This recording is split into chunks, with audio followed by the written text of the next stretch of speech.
কোরআন কারীমের ছোট্ট একটি সূরা, মাত্র 3 আয়াত, এবং এটি মানুষের জন্য এতই উপকারী। এই সূরা যখন নাজিল হয়ে যান, রাসূল করিম সাল্লাল্লাহু আলাইহি ওয়াসাল্লাম বলছেন, আল্লাহ পাক যদি আর কোন সূরা নাজিল না করত, মানুষের জন্য হিদায়াতের জন্য একটি সূরাই যথেষ্ট হয়ে যেত। সুবহানাল্লাহ, সুবহানাল্লাহ। এই সূরা যখন নাজিল হচ্ছিলেন তার একটু আগেই রাসূল করিম সাল্লাল্লাহু আলাইহি ওয়াসাল্লাম আসর নামাজের পর দারুন নাদওয়া পার্লামেন্টের দিকে যাচ্ছিলেন এবং পার্লামেন্টের সামনে কোরআনে কারীমের দাওয়াত দিচ্ছিলেন। কিন্তু সেই সময়টা ছিল আসরের সময়। কিসের সময়? আসরের সময় ছিল।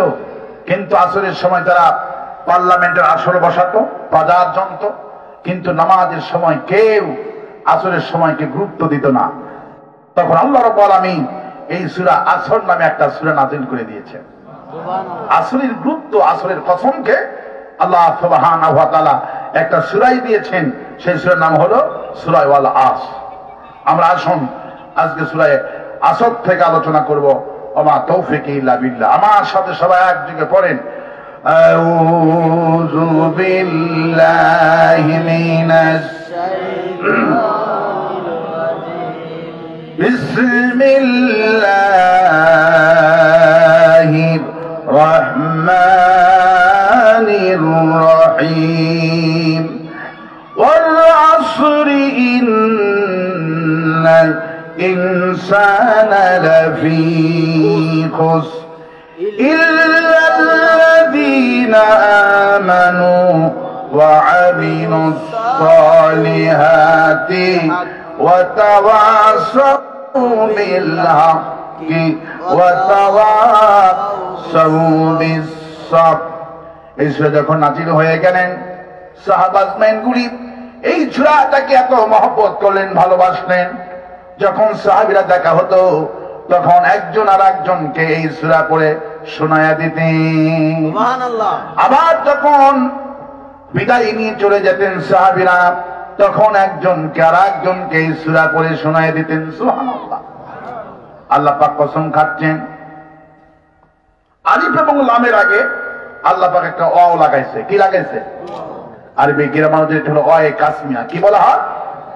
অয়ে কাসমিয়া। আল্লাহ পাক আমরা যখন কোন জিনিসকে গুরুত্ব দিই, আমাকে যখন আপনি দোষারোপ করবেন, আমাকে যখন আপনি বিশ্বাস করবেন না, তখন আমি বিশ্বাস করার জন্য আমরা তখন কসম করি। কার নামে কসম করি? আল্লাহর নামে কসম করি। আর আল্লাহ যখন কোন জিনিসের গুরুত্ব বুঝান, তখন আল্লাহ কসম করেন কার জন্য? আল্লাহ কসম, তিনি তো মহান, তিনি কসম করেন যেই জিনিসের গুরুত্ব বেশি, আল্লাহ পাক সেই জিনিসের কসম খান।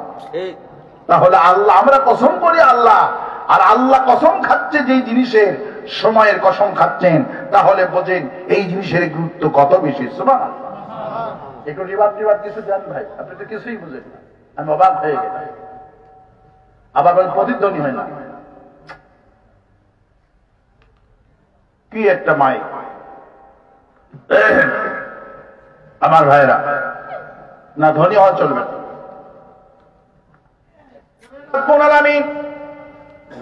বিশ্ববাসীর চোখে আঙ্গুল দিচ্ছেন, আসরের সময় কি তোমার খেলাই খেলাই নষ্ট করে দিও না। আমার আসরের আহ্বান শোনো।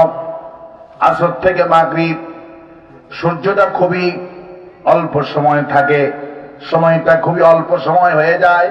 তোমাদের জীবন ঠিক আসর থেকে মাগরিব সময়টা খুবই সীমিত। এই জন্য আল্লাহ রাব্বুল আলামিন পৃথিবীর মানুষকে সময়ের কসম খেয়ে বলছেন, ইন্নাল ইনসানা লাফী খুসর। প্রত্যেকটি মানুষের জীবন বিফল, প্রত্যেকটি মানুষের জীবন ক্ষতিগ্রস্ত।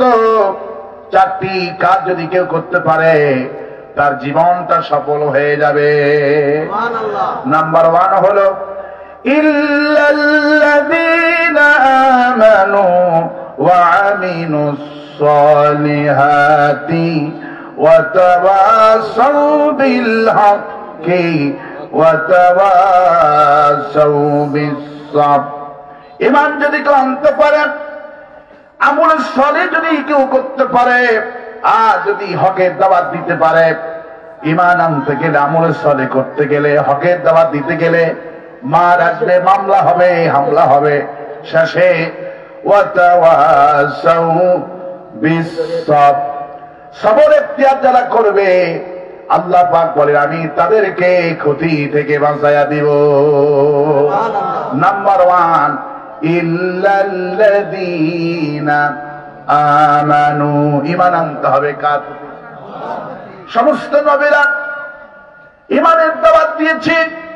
ঈমানের দাওয়াতটা নবীরা এইভাবে দিয়েছেন, ইয়া কওমি বুদুল্লাহ মা লাকুম মিন ইলাহিন গায়রু, হে আমার জাতি এসো এক আল্লাহর গোলামি করি, তিনি ছাড়া কোনো ইলাহ নাই। সমস্ত নবীরা কার গোলামি করেছে? কার দাওয়াত দিয়েছেন? লা ইলাহা ইল্লাল্লাহ, লা ইলাহা লা ইলাহা ইল্লাল্লাহু মুহাম্মাদুর রাসূলুল্লাহ। এই বিপ্লবী কালেমা আল্লাহ পাক বলছেন আমি মুসা আলাইহিস সালামকে ওহী করলাম, ইজহাব ইলা ফিরআউনা ইন্নাহু তাগা, হে মুসা তুমি আর তোমার ভাই হারুন আলাইহিস সালাম দুইজন মিলে ফিরআউনের পার্লামেন্টে যাও। কোথায় যাবা? ফিরআউনের পার্লামেন্টে কালেমার দাওয়াত নিয়ে যাও। কারণ আল্লাহ পাক কোন ফকির লোককে টার্গেট করলেন না কালেমার দাওয়াত দেওয়ার জন্য, কারণ ঈমানের দাওয়াত সর্বপ্রথম ফিরআউন আনার কাছেই পাঠাচ্ছেন। সুবহানাল্লাহ। আল্লাহ পাকের টার্গেট হলো ফিরআউন, হলো রাষ্ট্রপ্রধান। ফিরআউন যদি কালেমালা হয়ে যায় গোটা দেশের মানুষ কালেমালা হয়ে যাবে। এই জন্য আল্লাহ পাক ফিরআউনকে টার্গেট করলেন, কারণ রাষ্ট্রপতি যদি কালেমালার লোক হয়ে যায় তাহলে আর কালেমার দাওয়াত দিতে গেলে কোনো অসুবিধা হবে না। কারণ আল্লাহ পাক বলছেন ফিরআউন ছিল তাগুত, তাগুত বলা হয় ওই লোকটাকে, সে শুধু নিজেই আল্লাহর আইন অমান্য করে না, গোটা জাতিকে পুলিশ দিয়া আল্লাহর আইন অমান্য করতে বাধ্য করে। যেমন 16টি বছর রাসূলুল্লাহ বলতেন যেই ঘরে কোন মানুষের ছবি থাকবে, প্রাণীর ছবি থাকবে, ওই ঘরে নামাজ হবে না। কিন্তু শেখ মুজিবের ছবি পকেটে নিয়ে নামাজ পড়তে হয়েছে, কারণ হাসিনা নিজেই ছিল মুশরিক এবং গোটা জাতিকে প্রশাসন দিয়ে পুলিশ দেয়া আল্লাহর আইন অমান্য করতে বাধ্য করা হয়েছে। ইচ্ছা করলে টাকা জিততে পারবেন নাকি? পড়তে পারবেন নাকি? টাকা দিয়েই নামাজ পড়তে হয়েছে, ঘরের মধ্যে থেকেছে টাকা, টাকাতে ছবি, ঠিক কিনা বলে? এটা হলো তাগুত। সে নিজেই শুধু হাসিনা যদি আল্লাহর আইন একা একা অমান্য করত, নামাজ সে পড়ে না ভিন্ন কথা, কিন্তু তাগুত বলা হয় ওই শক্তিকে নিজেই শুধু আল্লাহর আইন অমান্য করে না, গোটা জাতিকে আল্লাহর আইন অমান্য করতে বাধ্য করে। এই জন্য আল্লাহ পাক বলছেন ইজহাবে ইলা ফিরআউনা ইন্নাহু তাগা, হে নবী তুমি আর তোমার ভাই হারুন আলাইহিস সালাম দাওয়াত নিয়ে যাও ফিরআউনের দরবারে। নবী তার বসে থাকতে পারেন না, পার্লামেন্টে থেকে রওনা করলেন। যখন পার্লামেন্টের মূল ফটকের দরজার কাছে গেছে, অমনি দরজা পুলিশ দিয়ে ফিরআউন বন্ধ করে দিয়েছে। ফিরআউনের কাছে গোয়েন্দা বাহিনী খবর দিছে তোমার কাছে কিন্তু কালেমার দাওয়াত নিয়ে আসতেছে মুসা আলাইহিস সালাম। ইবনে কাসির রহমাতুল্লাহ বলেন মূল গেট থেকে ফিরআউনের পার্লামেন্ট পর্যন্ত 90টি দরজা ছিল। আল্লাহু আকবার, আল্লাহু আকবার।